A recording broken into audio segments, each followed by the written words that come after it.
Test ক্রিকেটের নৈতিকতার পাঠ দিতে দিতে অস্ট্রেলিয়া ইংল্যান্ড যে জায়গায় এসে দাঁড়িয়েছে সেটাকে নির্মম ক্রিকেটীয় ব্যঙ্গ বলা যেতেই পারে। সাবকন্টিনেন্টের পিচ দেখলেই যাদের ভ্রু কুঁচকে যায়, টেস্ট সুলভ নয়, বোলার বান্ধব কিংবা ব্যাটিং বান্ধব এমন অভিযোগে যারা মুখর থাকে, তাদের নিজেদের আঙ্গিনার টেস্ট ম্যাচই এখন 2 দিনেই শেষ হয়ে যায়। কোনো ম্যাচ 3 দিন বা 4 দিনে গেলে বলা হয় বিরাট কিছু হয়ে গেছে।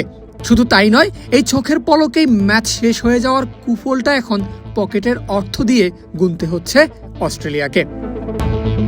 চলমান যে প্রথম 3 টেস্ট শেষ হয়েছে মাত্র 11 দিনে। শনিবার চতুর্থ টেস্টও শেষ হলো মাত্র 2 দিনে। অর্থাৎ 4 টেস্টের জন্য বরাদ্দ ছিল মোট 20 দিন, সেখানে খেলাই হয়েছে মোটে 13 দিন।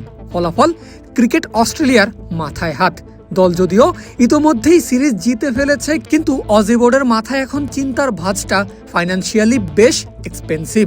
শুধুমাত্র বক্সিং ডে টেস্টেই নাকি লোকসানের পরিমাণ 25 মিলিয়ন অস্ট্রেলিয়ান ডলার, বাংলাদেশি মুদ্রায় যার পরিমাণ প্রায় 204 কোটি 80 লক্ষ টাকা। সাবকন্টিনেন্টের নিম্নমানের পিচ নিয়ে নাক ছিটকানো দেশটির জন্য দৃশ্যটা বেশ বিদ্রুপাত্মকই বটে।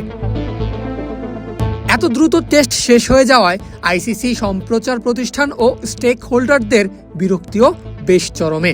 আর ক্রিকেট অস্ট্রেলিয়া এর পুরো দায়টা ঠেলছে এমসিজির পিচ কিউরেটর ম্যাথু পেজের দিকে। সিএ প্রধান টড গ্রিনবার্গ বলছেন, দ্রুত ম্যাচ শেষ হয়ে যাওয়াই সব ক্ষতির মূল কারণ।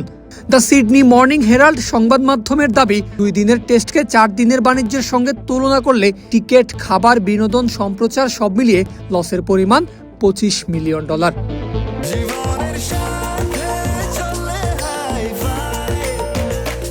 স্বাস্থ্যকর অল টাইম হানিকম, সব সময় অল টাইম হেলদি লাইফ।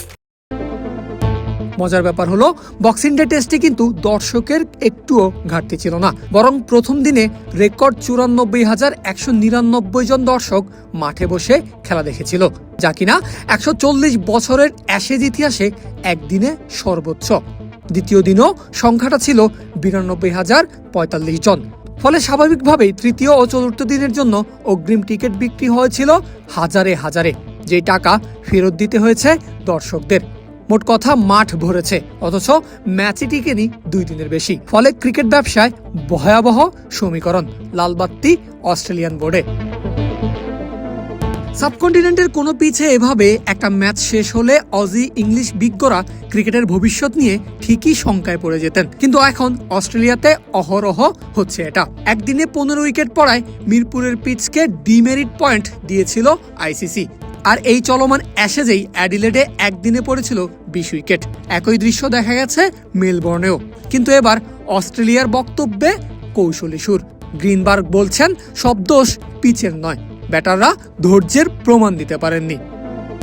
আবার একই সঙ্গে তিনি স্বীকার করছেন অন্য কথাও, বাণিজ্যিক ক্ষতি পোষাতে পিচের দিকে নজর না দিয়েও উপায় নেই বলছেন তিনি। অন্যদিকে একদিনে 20 উইকেট পড়তে দেখে মেলবোর্নের কিউরেটর পেজ নিজেও হতভম্ব। ইংল্যান্ড অধিনায়ক বেন স্টোকস তো একে জাহান্নামী বলে দিয়েছেন। অজি ক্যাপ্টেন স্টিভেন স্মিথও স্বীকার করছেন পিচের অস্বাভাবিক আচরণ। তবুও এখন পর্যন্ত ডিমেরিট পয়েন্টের কোনো খবরই আসেনি আইসিসির তরফ থেকে। সব মিলিয়ে একটা প্রশ্ন থেকেই যায়, যারা সাবকন্টিনেন্টে এসে টেস্ট ক্রিকেটের সংজ্ঞা শেখায়, তাদের নিজেদের পিছে 2 দিনের টেস্ট শেষ হয়ে যাওয়া আর কোটি কোটি টাকার লোকসান, এটা কি নিছকই কাকতালীয় নাকি নির্মম ক্রিকেটীয় ব্যঙ্গ? পারভেজ আল হাসান, ক্রিক ফ্রেন্জি।